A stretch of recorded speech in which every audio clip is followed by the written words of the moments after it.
Boa noite. Este programa é uma gravação especial produzida pela TV Campos de Minas. Estamos diretamente do Egrégio Tribunal Regional Eleitoral, o Egrégio TRE-MG, de onde faremos uma entrevista com as autoridades e dirigentes da casa.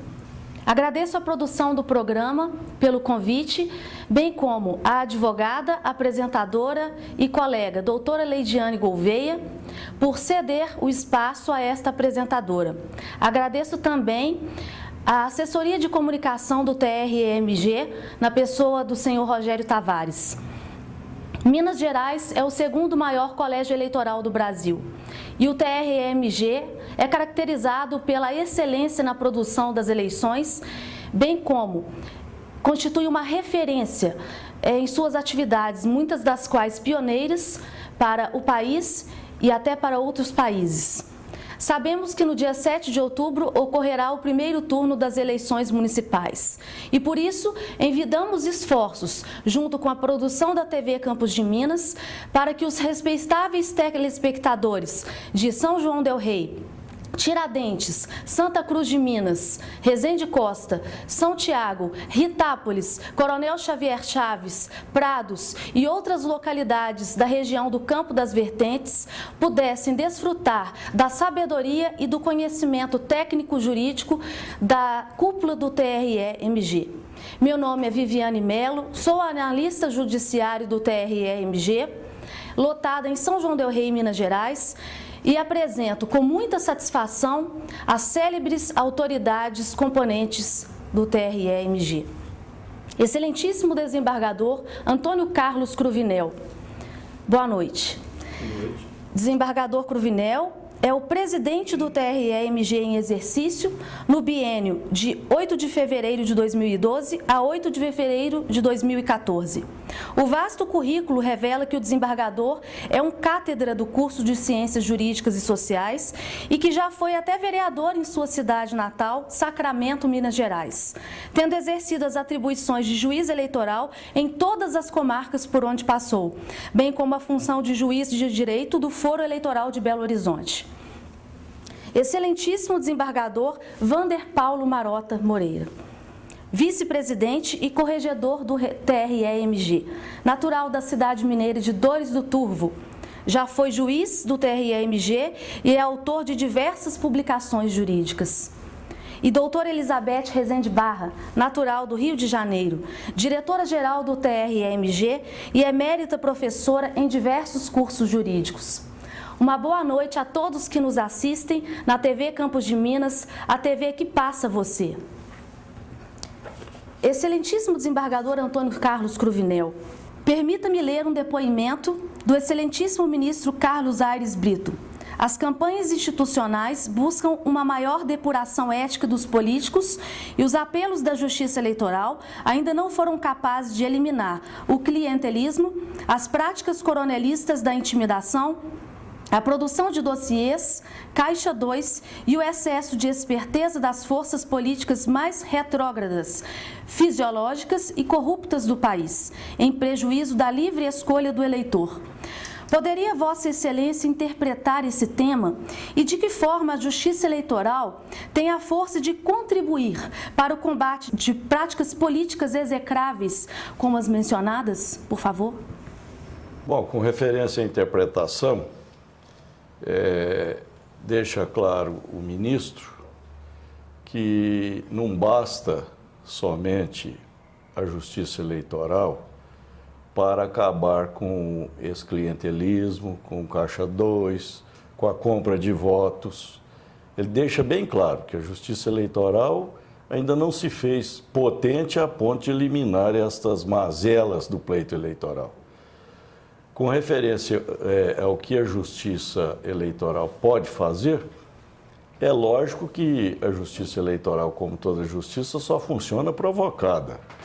Havendo representações, essas representações serão processadas e efetivamente, a Justiça Eleitoral agirá repressivamente, que essa é a função da Justiça Eleitoral.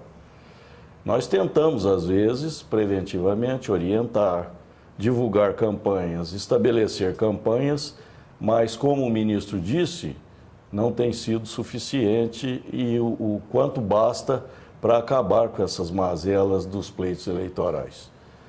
Então, o que a Justiça Eleitoral pode fazer no momento é agir repressivamente, através de provocação, através de representações formuladas à Justiça Eleitoral. Excelentíssimo desembargador Wander Marota, pensadores como Platão e outros filósofos de sua época referem-se aos efeitos deletérios da fraude e da corrupção como forças destruidoras das instituições. Como corregedor do TRE-MG e vice-presidente, emérito aplicador do direito, o que teria Vossa Excelência a contribuir com o tema corrupção nas instituições públicas diante de um momento social tão significativo como o julgamento do Mensalão? Olha, você disse bem, nós estamos num momento, de fato, muito significativo para a justiça eleitoral e principalmente para o combate à corrupção no país como um todo, né? Você mesma mencionou que essa preocupação vem de Platão, da época grega e da época clássica, e sempre em todos os países houve e haverá corrupção. Em relação ao Brasil, eu não sou pessimista. Eu acho que nós estamos progredindo a passos largos em relação a esse combate à corrupção. Nós temos agora o exemplo da Lei 135, que ampliou os casos de inelegibilidade, por exemplo, e essa é uma lei que foi feita na rua, foi feita pelo povo, diretamente. Eu acho que nenhum país do mundo tem um exemplo tão claro de o povo ir às ruas e fazer uma lei, ignorando a sua representação no Congresso Nacional, que é o órgão encarregado de fazer leis. Como não fez, o povo foi às ruas e fez a lei diretamente. É uma forma de democracia direta que nem na Grécia Antiga nunca existiu, embora seja vista a Grécia como berço da democracia direta, mas lá o povo na rua era um povo limitado, era o povo proprietário, era aquele que tinha uma educação melhor, era aquele que tinha posses, que tinha bens. Esse é que podia ir para a rua, porque na Grécia havia escravidão, né? Hoje a gente não tem, então o povo foi diretamente. Essa lei eu vejo como um diploma, por causa dessa origem dela, muito mais forte do que a própria Constituição, que se é que isso subverte um pouco, né, o que a gente conhece de Kelsen, né, que a Constituição é a lei maior, mas na verdade a Constituição é feita por representantes, por constituintes, delegados, representantes do povo, e esta lei foi uma lei feita diretamente pelo povo. Então este é um exemplo, e é só um exemplo, existem outros.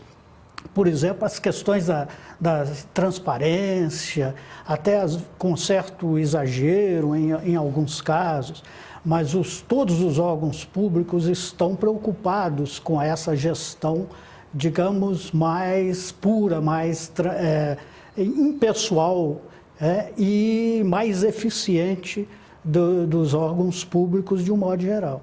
E há uma verdadeira mobilização em torno disso no país inteiro. Eu acho que é uma grande promessa para o futuro do próprio combate à corrupção no Brasil. Doutora Elizabeth Barra, a senhora que está à frente do TRE-MG na qualidade de diretora-geral há tanto tempo, é a autoridade mais indicada para testemunhar a evolução e os avanços da Justiça Eleitoral Mineira. Por favor. Boa noite. Na realidade, eu estou à frente, né, como concursada, como analista judiciária do TRE de Minas Gerais desde 1982.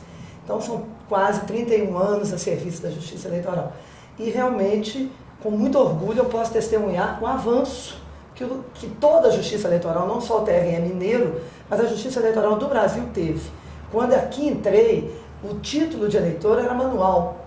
Né? As fraudes eram monstruosas, porque não havia um controle, a gente não tinha como, por exemplo, verificar se um cidadão tinha título em duas localidades do país distintas, por exemplo. Então, isso era uma fraude que já começava lá no alistamento. E em 1985, com a Lei 7.444, veio o recadastramento do título, passando o título a ser eletrônico. E essa é a grande mudança da Justiça Eleitoral. Todo mundo lembra muito, é muito comum ao brasileiro lembrar dos últimos avanços. Então a urna eletrônica, né, que é tida como um grande avanço, mas ela ofuscou um pouco um avanço que eu considero muito importante, que foi o cadastramento eletrônico. Porque a partir desse momento nós conseguimos detectar a nível de Brasil as dificuldades e as fraudes no alistamento, que eu considero muito importante. Um alistamento limpo traz uma eleição, consequentemente, mais limpa, né? Não entrando na parte de compra de votos e outras coisas mais. Então, o primeiro avanço foi esse, com o Recadastramento Nacional de Eleitores, em 1986, e logo, 10 anos após, nós introduzimos o voto eletrônico no país. Mas neste meio tempo é importante lembrar que a Justiça Eleitoral como um todo, ela vem trazendo uma função muito importante de tentar educar. Você que falava em educação, né? Aquilo que às vezes o próprio governo não consegue fazer, a Justiça Eleitoral orienta, ensina a votar, né? As campanhas são muito importantes sobre isso. Esse ano, a campanha Sujeira Não É Legal do TRE de Minas demonstra uma importante iniciativa no sentido de mostrar para o eleitor que aquele candidato que limpa, que não suja tanto a cidade, também é importante para na análise da sua escolha. Então esses avanços todos mostram que a Justiça Eleitoral do Brasil tem um importante papel a cumprir, já cumpriu um importante papel, mas continua.